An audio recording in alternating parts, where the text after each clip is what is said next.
special cases in your factoring, here's what's going to go on. You only have two terms, and what's going to happen is they're going to be perfect squares. A perfect square is when something times itself, like 5 times 5, will give you this. So 25 is a perfect square because 5 times 5 is 25. 4 is a perfect square because 2 times 2 is 4. Okay, even m squared is a perfect square because m times m is m squared. So if there's something times itself to give you a number, that number is a perfect square. What's nice about this is you get to cut straight to the answers. So this part was first. So first in your parentheses, you're going to have a 5m.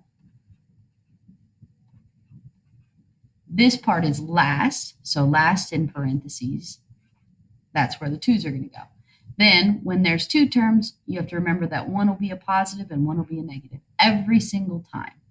The reason behind that is because there's no middle term. So if you were to FOIL these together, you would get negative 10 and positive 10, and it would just go away. And that's why there's only two terms. So that's it. You get to go straight to your answer. These are nice and quick. Okay, over here, 4 times 4 is 16. That's a perfect square. 3 times 3 is 9, perfect square. And r squared is r times r. So again, I get to do the shortcut.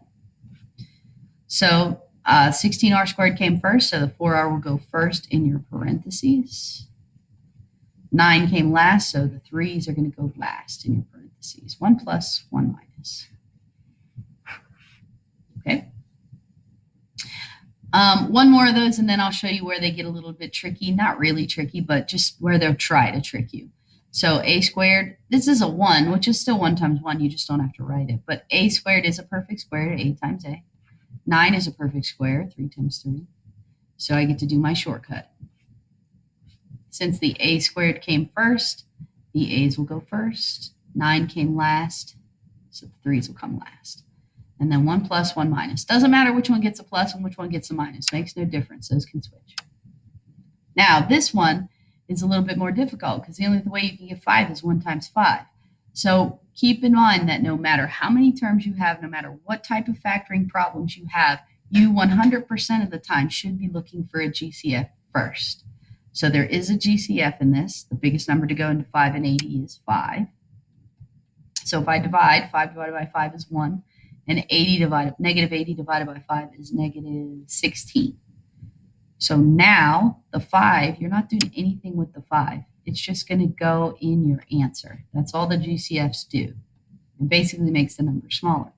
Now, if you notice, I have perfect squares. X times x and 4 times 4. So since the x squared came first, x will go first in your parentheses. And then the 16 came last, so the 4's will go last in your parentheses.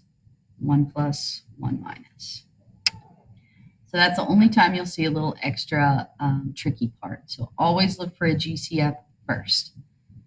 Okay, down here, there's no GCF between 25 and 4. If you notice, though, 25 is a perfect square. X is a perfect square. 4 is a perfect square. And Y is a perfect square. So everything's perfect squares, which is what we need. You get to go straight to your answer. So the 25x squared came first, so the 5x's will go first. So don't let them freak you out because there's another letter. It's the same thing. So the 4y squared came second, so the 2y will go second. So it's nothing that's difficult if they threw another letter in there. 1 plus, 1 minus. Okay, and one more just because it has another letter. The issue with this is right here. If you have a plus sign, if there's a plus sign with two terms, you cannot factor. That's the only thing you have to watch out for. So it always works with two terms, but it has to be a minus for that to work. And the reason why is because if you finish foiling at the end, 2y times negative 2y is going to give you negative 4y. So there's no way to get 0 in the middle and get a positive at the end.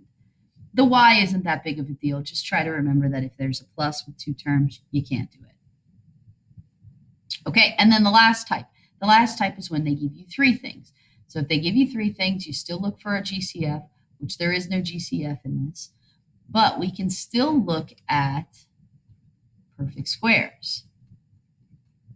So first and last is all that matters, just like before, except first and last, there were only a first and last term.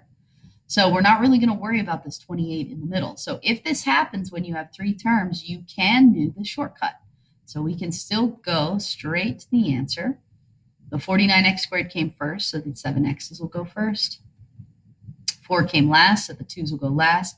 Here's the only difference with this is both your signs are going to be the same because now I've got a positive last term. So both my signs need to be whatever this sign is. So when you're using the shortcut, both signs are going to be that one because you need it to be positive.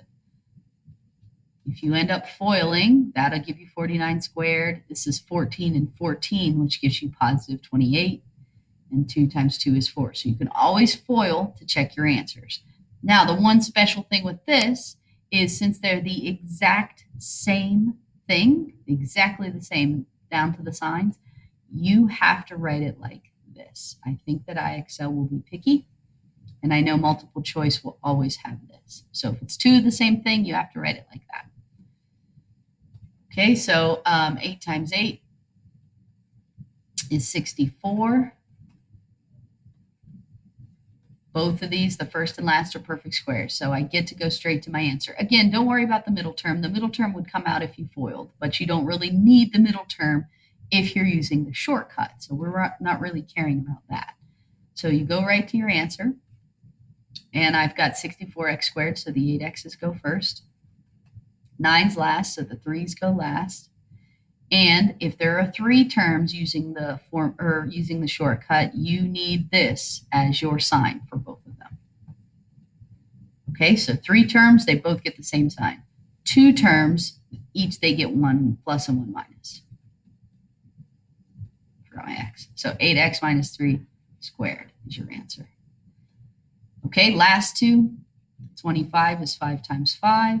So I can do the shortcut with this because the first and last are perfect squares. Don't really need to worry about the middle when there's perfect squares. So 5x goes first, 1 goes last, and since we're using the shortcut and we've got 3 terms, this will be the sign to go with both of them. So you get 5x minus 1 squared. And then the last one, 16 is a perfect square. And 81 is a perfect square. So I can do the shortcut. Don't worry about this, but we do need that as my sign. Since there are 3 terms and we're using the shortcut, that's going to be my sign with both of them. So the 4x's, they go first. The 9's go last. And then both of my signs are going to be pluses in there. So you're going to end up with 4x plus 9 squared. Okay,